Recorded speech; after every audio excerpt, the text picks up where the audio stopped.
हाँ, मैंने क्या कहा था कि आप लोग को पढ़ कर आना है, कोई प्रॉब्लम हो तो पूछिए, और आज हम लोग क्वेश्चन आंसर भी करेंगे, ठीक है। एवरेस्ट की चुनौती का प्रश्नोत्तर भी हम लोग कर लेंगे, ओके।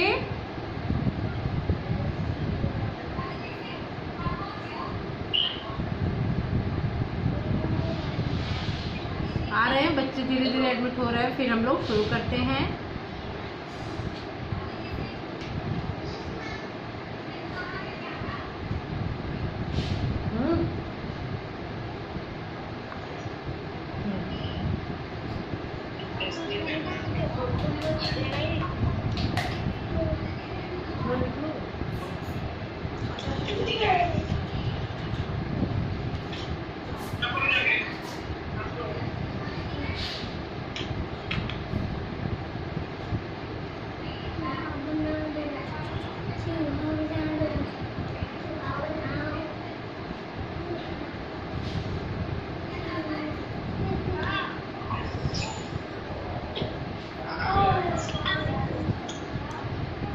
हम लोग शुरू करें क्या?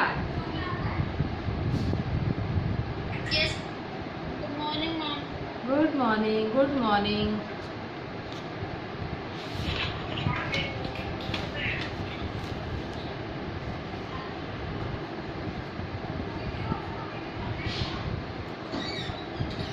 चलिए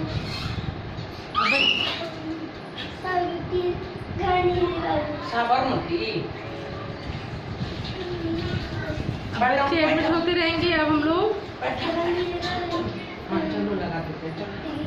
शुरू करते हैं।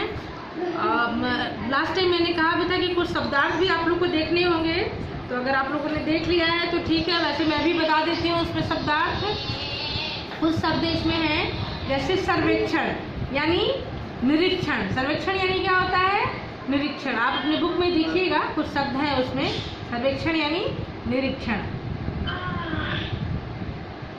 स्नेहा कुमारी, स्नेहा म्यूट करेंगे अपने आप को।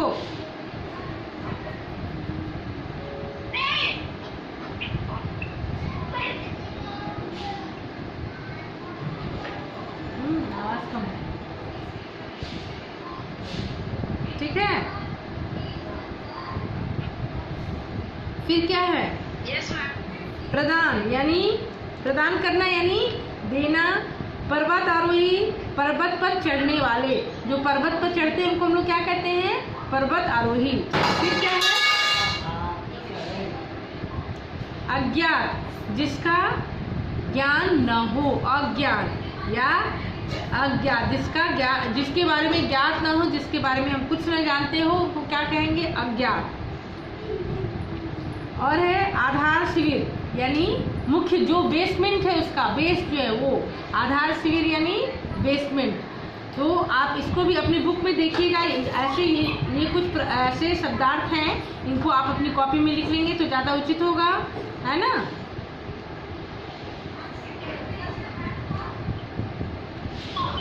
आज सारे बच्चों का वीडियो ऑफ क्यों है? सौम्या, हाँ। आदित्य रंजन, इनका तो वीडियो हमेशा ऑफ रहता है। आदित्य रंजन, अदिति, अच्छा जी, जब तक आप वीडियो ऑन नहीं करेंगे मैं पढ़ाऊंगी इन्हें। अनुष्का वत्स,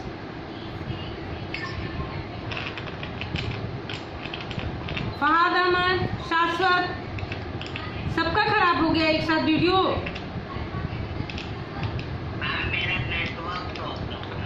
ये कौन सा बहाना है आप लोगों का? नेटवर्क प्रॉब्लम है। सानवी राज, सबको मैं रिमूव कर देती हूँ, उसके बाद ही क्लास लूंगी। चलिए, मैं पहले रिमूव करूंगी सारे बच्चों को। सबका वीडियो ऑफ है ना अभी? आदित्य राज, इसका तो सबसे पहले ऑफ होगा। हाँ, सबका कैमरा खराब हो गया है, तो कैमरा ठीक करवाइए ना। जब आप लोग को इसी से पढ़ना है तो उसको ठीक करना होगा। प्राची, 7th F, सानवी राज, कला सक्सेना, आयुष कुमार सिंह, एक दो को रिमूव करूंगी, सारे अपने आप आ जाएंगे लाइव पे। ओके, आप ऑफ करके रखिए, मैं आपका उपाय कर देती हूँ।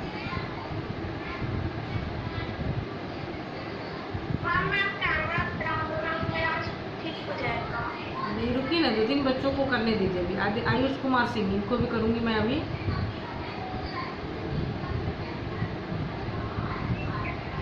वीडियो ऑन करने से तो हम लोग इंटरैक्ट हो पाते हैं। नहीं, आप लोग वीडियो ऑन करने में आप लोग को दिक्कत होती है, क्योंकि बहुत बच्चे सो के पढ़ाई करते हैं ना, या बहुत बच्चे गायब हो जाते हैं। सुशांत राजपूत, उनको भी कर दूँ थोड़ा मैं।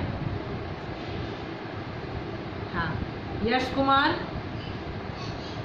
चलिए सही है। अब कुछ बच्चे रहेंगे।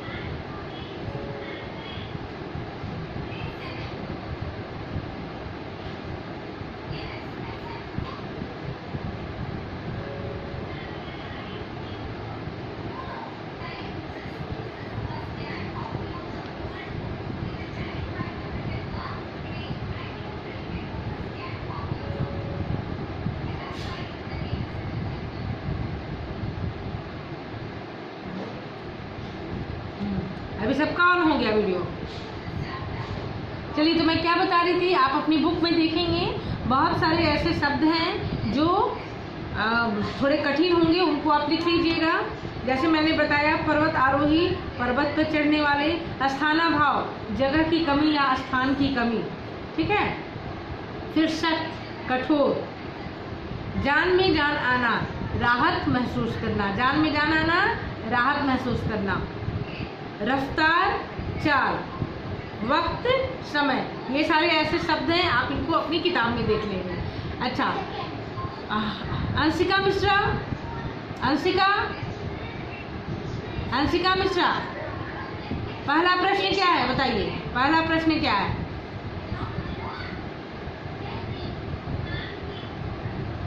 पाठ में से पहला प्रश्न। ऊंचे पर्वत शिखर को किस नाम से पुकारा जाता है? हाँ, लिखेंगे आप या सुनेंगे? संसार के सबसे ऊंचे पर्वत शिखर को एवरेस्ट के नाम से पुकारा जाता है। एवरेस्ट को तिब्बती भाषा में चोमोलुंगम्बा और नेपाली भाषा में सगरमाथा के नाम से भी जाना जाता है, ठीक है। पहला प्रश्न है कि संसार में सबसे ऊंचे पर्वत शिखर को किस नाम से जाना जाता है, तो आप लिखिएगा कि संसार के सबसे ऊंचे पर्वत शिखर को एवरेस्ट के नाम से पुकारा जाता है। एवरेस्ट को तिब्बती भाषा में, यानी तिब्बत के लोग उसको क्या कहते हैं, चोमोलुंगम्बा, और नेपाली भाषा में सगरमाथा के नाम से भी जाना जाता है। अगर नेपाल में कोई सगरमाथा बोले तो आप समझ जाएंगे कि वो एवरेस्ट को बोल रहे हैं। हम लोग कहते हैं ना एवरेस्ट पर्वत, तो नेपाली लोग सगरमाथा भी इसे बोलते हैं। क्लियर है यहाँ तक? Yes ma'am. ओके,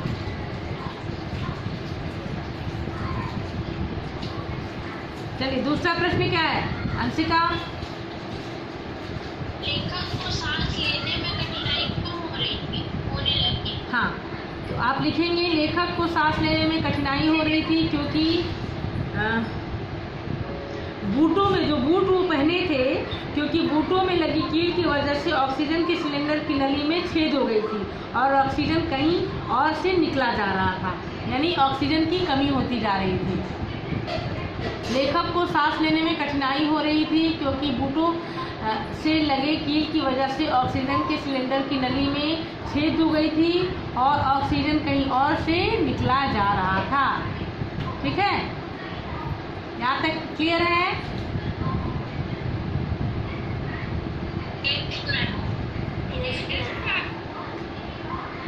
अभिज्ञा है क्लास में? अभिज्ञा मिश्रा, अभी मैंने एडमिट किया था अभिज्ञा को। तीसरा प्रश्न बोलिए।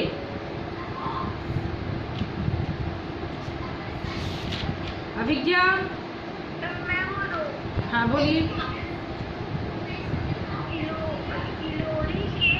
हिलेरी की चिमनी।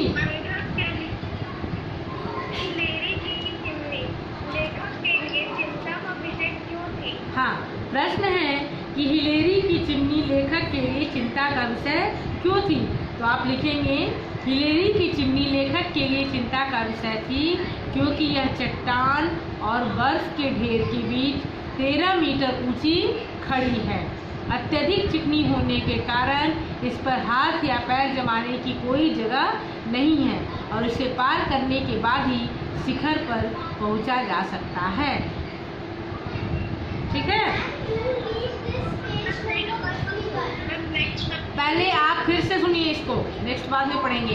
हिलेरी की चिमनी लेखक के लिए चिंता का विषय था क्योंकि यह चट्टान और बर्फ के ढेर के बीच 13 मीटर ऊंची खड़ी है।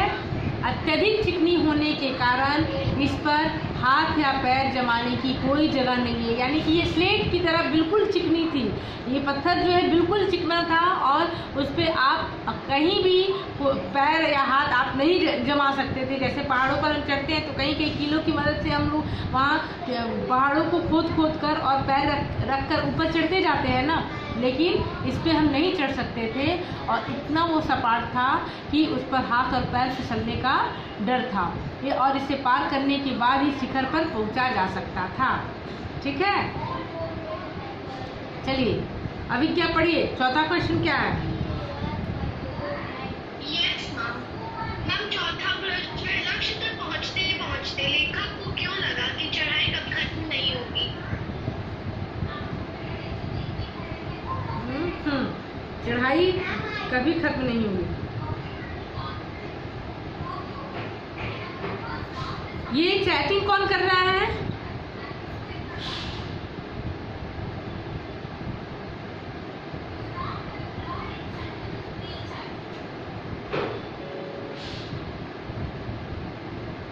हिलेरी की चिमनी पार करने के बाद भी कम ढलान वाली पहाड़ी पार करने में बहुत समय और संघर्ष करना पड़ रहा था। सांस लेना पहले से ज़्यादा मुश्किल हो गया था और हर बढ़ता कदम थका देने वाला साबित हो रहा था। इस वजह से लक्ष्य तक पहुंचते पहुंचते लेखक को लगने लगा कि चढ़ाई कभी खत्म नहीं होगी। ठीक है, फिर से एक बार सुनिए कि हिलेरी की चिमनी पार करने के बाद भी कम ढलान वाली पहाड़ी पार करने में बहुत समय और संघर्ष करना पड़ रहा था। सांस लेना पहले से ज़्यादा मुश्किल हो गया था और हर बढ़ता कदम थका देने वाला साबित हो रहा था। इस वजह से लक्ष्य तक पहुंचते पहुंचते लेखक को लगने लगा कि चढ़ाई कभी खत्म नहीं होगी। चलिए आगे।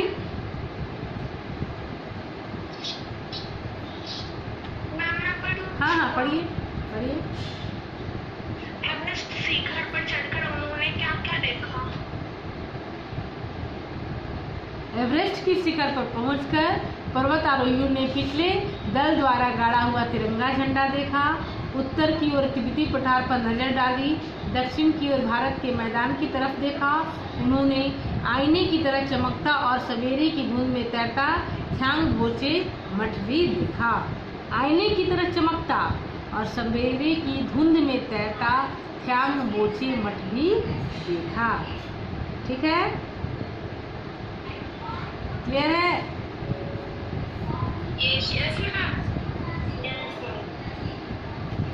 Yes ma'am. थ्यांग बोचे मठ मतलब? वो मठ था वहाँ पे, ये बुद्धिस्ट का ये मठ होता है, तिब्बत में है वो थ्यांग बोचे मठ, तो तिब्बती लोगों का है। तो वो मठ जैसे हम लोग मंदिर जाते हैं ना, वैसे उन लोगों का मठ होता है। तो वो मठ में उस मठ को उन लोगों ने देखा पहाड़ पर चढ़कर। ठीक है, वो स्थान है, एक जगह है।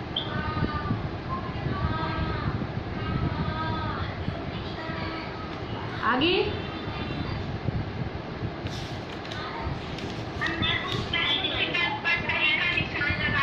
हाँ, क्वेश्चन नंबर 6 बताइए। एक पास में लगाए थे क्योंकि स्थान भाव था पर बिखर रही थी। हाँ सारा स्थान था, ऑक्सीजन की कमी ना लगे। हाँ, स्थानाभाव था। एक छोटी सफेद घुमावदार मेहराब सी थी, अब उन्हें और चढ़ाई नहीं करनी थी। चलिए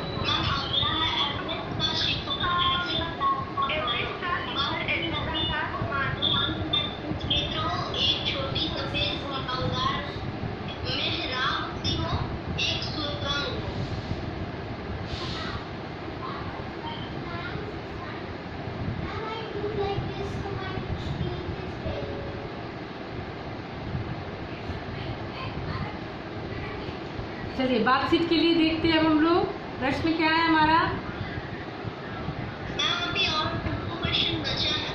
बताइए। हाँ 6 तक ही था ना, हमारे एवरेज का क्या? क्वेश्चन नंबर 6 तक ही था ना उसमें। ये ना एवरेज का भी क्वेश्चन पूरा नहीं हुआ था। हाँ बोलिए। क्या हुआ था सर? एवरेस्ट का शिखर ऐसे लगा था की नदी को शांत मैदानी क्षेत्रों एक छोटी सफेद गुफा मेहराबती हो, एक सुरंग हो। हाँ मेहराब सी हो, मेहराब सी हो। उतना मैम अगला है एवरेस्ट की चोटी पहुंचकर सभी प्रसन्न थे क्योंकि अब सभी की समस्याएं खत्म हो गई थी। वे आराम करना चाहते थे। संसार का सर्वोच्च पर्वत शिखर पर पहुंचकर उन्हें गर्व का अनुभव हो रहा था या अब उन्हें और चढ़ाई नहीं करनी। गर्व का अनुभव हो रहा था, गर्व का अनुभव हो रहा था। संसार के सबसे ऊंचे एवरेस्ट शिखर पर पहुंचकर उन्हें गर्व का अनुभव हो रहा था। ठीक है आगे बढ़े।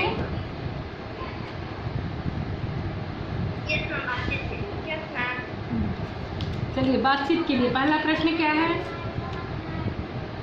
अनेक कठिनाइयों का सामना करने के बाद एवरेस्ट शिखर पर पहुंचकर लेखक के साथियों ने क्या किया? आप लिखेंगे कि अनेक कठिनाइयों का सामना करने के बाद एवरेस्ट शिखर पर पहुंचकर लेखक और उसके साथियों ने एक दूसरे को बधाइयाँ दी और जोर जोर से एक दूसरे की पीठ ठोकने लगे। चारों तरफ के दृश्य को देखने के लिए उन्होंने नजरें दौड़ाई, तिरंगा झंडा लहराया और भगवान की पूजा अर्चना भी की। इसके बाद उन्होंने फोटो खींचना शुरू किया। ठीक है फिर से सुनिए कि अनेक कठिनाइयों का सामना करने के बाद एवरेस्ट शिखर पर पहुंचकर लेखक और उसके साथियों ने एक दूसरे को बधाइयाँ दी और जोर जोर से एक दूसरे की पीठ ठोकने लगे। चारों तरफ के दृश्य को देखने के लिए उन्होंने नजरें दौड़ाई, तिरंगा झंडा लहराया और भगवान की पूजा अर्चना भी की। इसके बाद उन्होंने फोटो खींचना शुरू किया। ठीक है मैम अगला प्रश्न एवरेस्ट की चढ़ाई करने के लिए एक रस्सी में बंधना क्यों जरूरी होता होगा? तो आप क्या लिखेंगे, क्योंकि ऐसे में सब एक साथ रहते हैं और किसी एक के फिसलने या गिरने पर दूसरे पर्वत आरोही के बल से उन्हें बचाया जा सकता है। आप लिखेंगे कि एवरेस्ट की चढ़ाई करने के लिए एक दूसरे को रस्सी में बांधना जरूरी होता है। क्यों?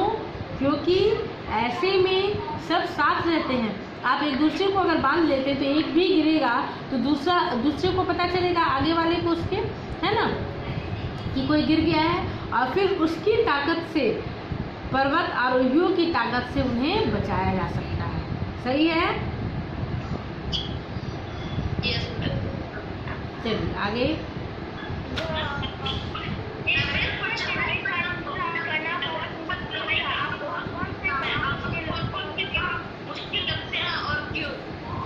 अच्छा आप लिखिए कि एवरेस्ट की चढ़ाई करना बहुत मुश्किल है, पर मुझे इसमें भी ज़्यादा मुश्किल अपनी बुरी आदतों को सुधारना लगता है ना। ऐसी बात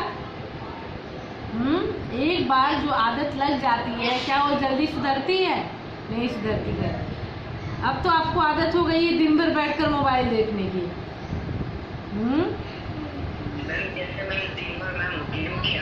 हाँ पढ़ाई अगर ख़त्म हो गई तो बैठ के गेम खेलो। तो एक आदत से लग गई है। आप चाहकर भी बहुत कोशिश करके भी, अब जब आपका स्कूल खुलेगा तभी आपका मोबाइल से आपकी नज़र हटेगी। खुलेगा बेटा, जल्दी ही खुलेगा। पहले तो अभी बड़े बच्चों का खुलेगा 50% अटेंडेंस पे अल्टरनेट करके आएंगे, क्योंकि न्यूज़ में तो अभी तो कोई स्कूल से कोई नोटिस नहीं है, लेकिन न्यूज़ में तो ये आया है कि 11th 12th और कॉलेज के बच्चों को खोल दिया जाए। आप लोगों में अभी समय है, मैम आप लोगों में अभी समय लगेगा, अभी 2-3 महीने और धीरे धीरे खुलेगा। एक साथ गैदरिंग नहीं होगी ना, धीरे धीरे खुलने लगेगा। ठीक है, चलिए। तो कोई ऐसी घटना बताइए जब आप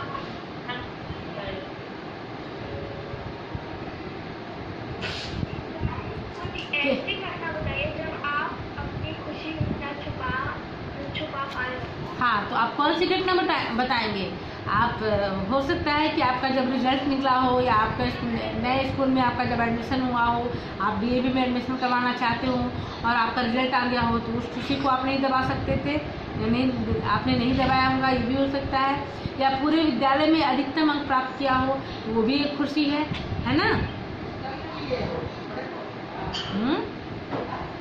और क्या, ये तो आपके ऊपर डिपेंड करता है। आप इसको जो आपने किया होगा, जिस खुशी को आप दबा नहीं पाए हो, वो आप उसमें लिख सकते हैं। ठीक है,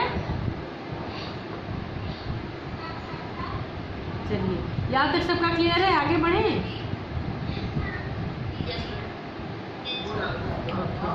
अनुमान और कल्पना कीजिए कि आप एवरेस्ट शिखर पर पहुंच गए, तो आप वहां पर क्या करेंगे?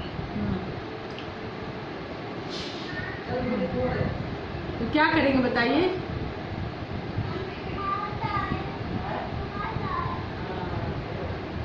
बताइए क्या करेंगे?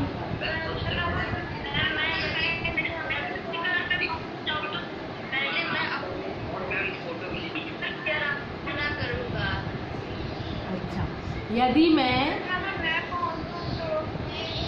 हाँ बोलिए।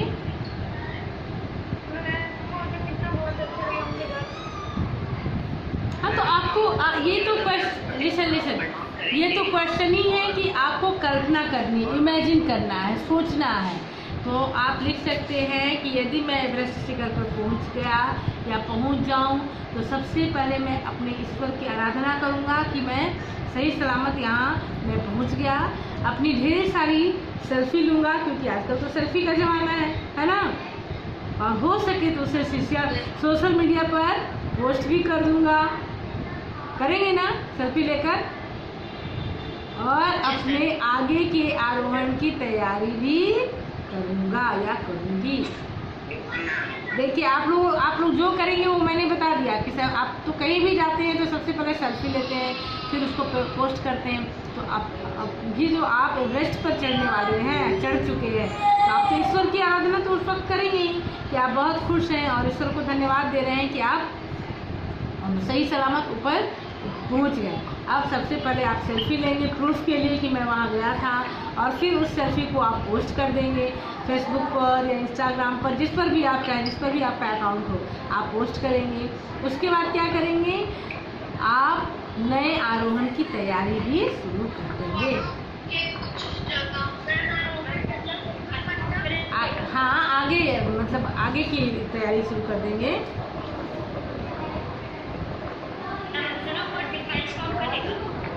क्या हो गया? इतने ऊपर जाएंगे तो डिवाइस का, हाँ, आराम से, ऊंचाई पर तो और काम करता है। कभी कभी देखते हैं आप लोगों का नेटवर्क नहीं मिलता है, तो आप छत पर जाते हैं नेटवर्क लेने के लिए, जाते हैं ना? हाँ, तो करना ही है। फिर आइए, दूसरा प्रश्न क्या है?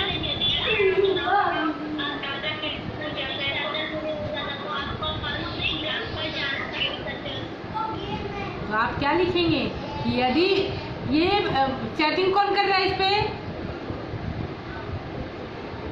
नाम आ रहा है, देख रही हूँ मैं।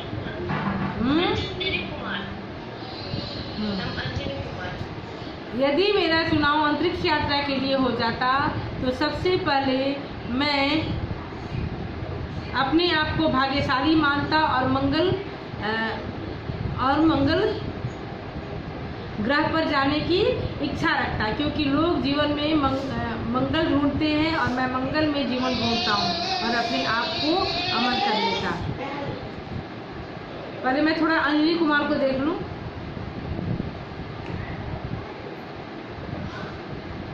इनको थोड़ा फोन भी कर दूँ इनके घर में।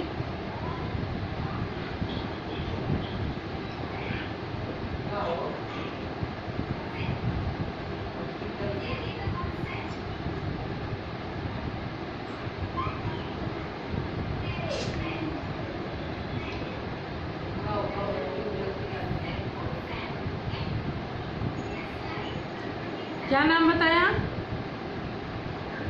अंजनी कुमार। अंजनी कुमार? हाँ, अंजनी कुमार। एडमिट ही नहीं करूँगी मैं इसको वेटिंग लिस्ट में डाल देती हूँ, बताइए। इसको मैं एडमिट ही नहीं करूँगी।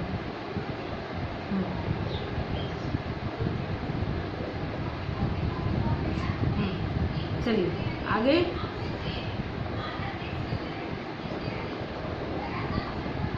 यहाँ तक क्लियर हो गया?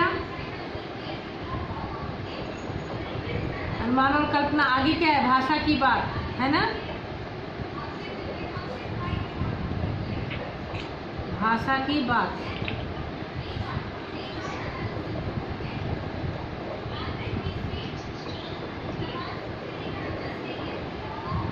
चलिए प्रश्न क्या है? भाषा की बात।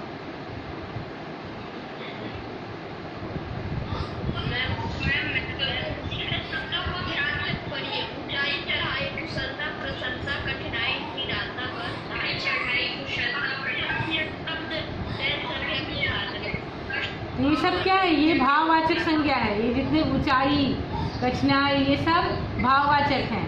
ठीक है। अब और क्या है उसमें शब्द जिसके भाववाचक करने हैं?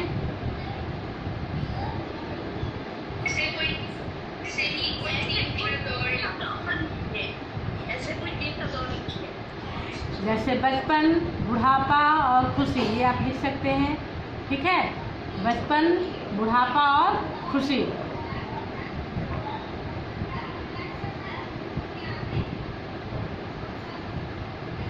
दूसरा प्रश्न क्या है?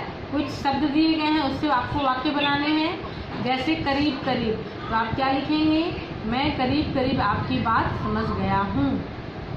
फिर है एक दूसरे, तो इससे वाक्य आप बना सकते हैं कि हमें एक दूसरे का साथ देना चाहिए। हमें एक दूसरे का साथ देना चाहिए। फिर क्या है? रोम रोम, खुशी के कारण मेरा रोम रोम पुलकित हो गया। खुशी के कारण मेरा रोम रोम पुलकित हो गया।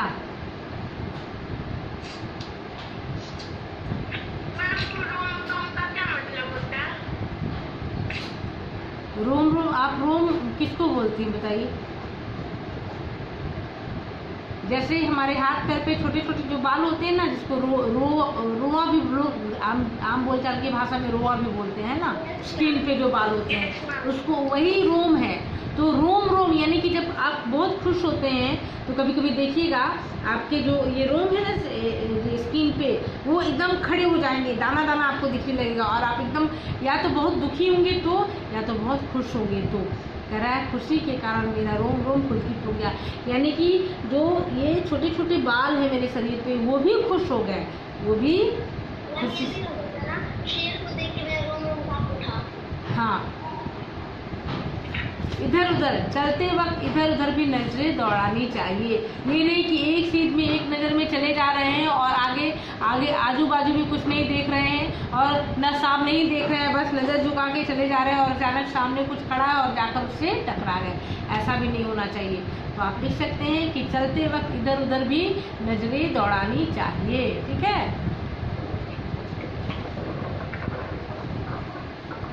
आगे कुछ शब्द हैं और उससे उस शब्द से उपसर्ग और मूल शब्द अलग करने। जैसे प्रमुख, तो प्रमुख में मुख शब्द क्या, मूल शब्द क्या है? मुख, और इसमें उपसर्ग क्या लगा है? प्र, उपसर्ग लगा है प्र। फिर है निराशा, तो निराशा में निर उपसर्ग है। उपसर्ग आप जानते हैं ना कहाँ लगता है? आगे, शब्द के आगे। हाँ, आगे। हाँ, और प्रत्यय शब्द के पीछे। यहाँ तो उपसर्ग बोल रहा अलग करने के लिए, तो मूल शब्द से आपको उपसर्ग अलग करना है। मूल शब्द क्या हुआ? आशा। निराशा में मूल शब्द हुआ आशा और निर्हलंत, र हलंत, तो निर प्लस आशा निराशा। फिर है सतर्क, स प्लस तर्क। ठीक है, स प्लस तर्क। उपयोग, उप प्लस योग। हाँ, अज्ञात, अ प्लस ज्ञात, अज्ञात, अ प्लस ज्ञात। और भी कोई प्रश्न है?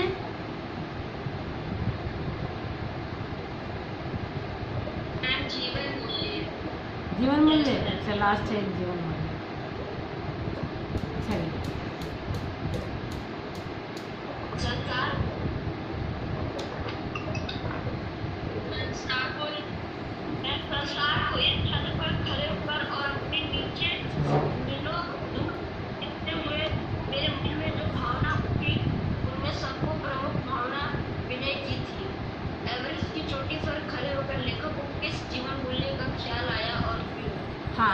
सकते हैं कि दुनिया की सबसे ऊंची चोटी एवरेस्ट पर खड़े होकर भी लेखक को गर्व का अनुभव नहीं हुआ। उसने विनीत भाव से ईश्वर की उपासना की, अपने दोस्तों से खुशियाँ बांटी और देशभक्ति की भावना से ओत-प्रोत होकर तिरंगा लहराया। इन सब जीवन मूल्यों का ख्याल लेखक को आया क्योंकि वे एक चिंतनशील व्यक्ति थे।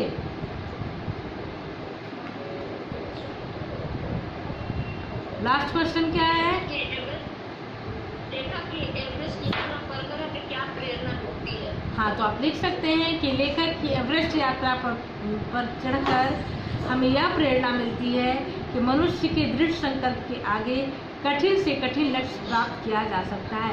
यानी अगर आपका विल पावर स्ट्रांग हो, आपने अगर सोच लिया है कि मुझे ये काम करना है, तो आपको कोई भी ऐसी शक्ति नहीं है जो आपको इससे पीछे कर सके। ठीक है, कोई भी ऐसी शक्ति नहीं है जो आपको इससे पीछे कर सके, इससे दूर कर सके।